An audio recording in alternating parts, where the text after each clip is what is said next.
Hello everyone, welcome back. Today we've got a really fun geometry challenge. We're looking at a right-angled triangle with a base of 24 units and a perpendicular height of 16 units. But here's the twist. There's a square neatly tucked inside this triangle. Can you figure out the area of that square before I do?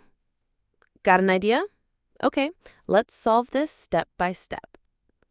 Now, to find the area of the square, we first need the length of one of its sides.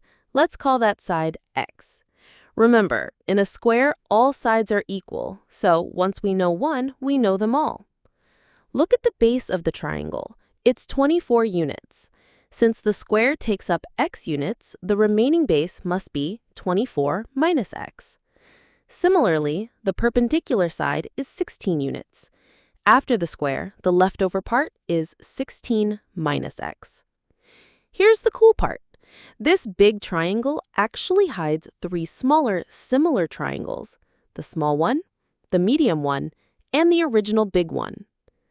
Do you remember what similar triangles means? That's right. Same shape, same angles, but different sizes. So let's take a look at our triangle. We have a larger right-angled triangle, and inside it there's a smaller similar triangle. To solve this problem, we'll compare the ratios of their perpendiculars and their bases. The perpendicular of the smaller triangle is 16 minus x, while the perpendicular of the larger triangle is 16. The base of the smaller triangle is x, and the base of the larger triangle is 24. Setting up the proportion, we get 16 minus x over 16 equals x over 24.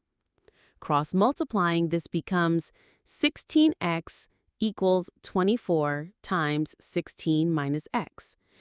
Now, let's divide 16x by 8, which will give 2x.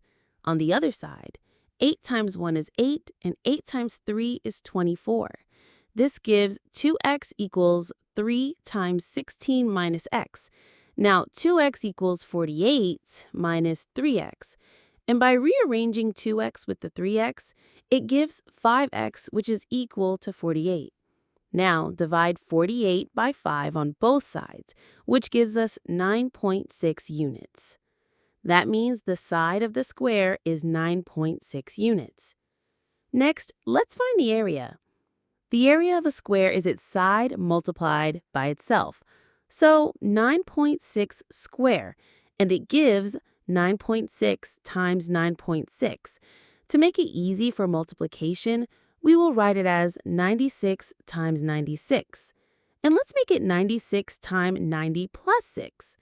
First, multiply 96 with 90, and then multiply 96 with 6. We get 8,640 plus 576. And after addition, it gives us 92.16. Therefore, the area of the square inside the triangle is 92.16 square units. And that's our final answer. If you enjoyed this step-by-step solution, make sure to subscribe for more interesting geometry problems explained in a simple way. Thanks for watching.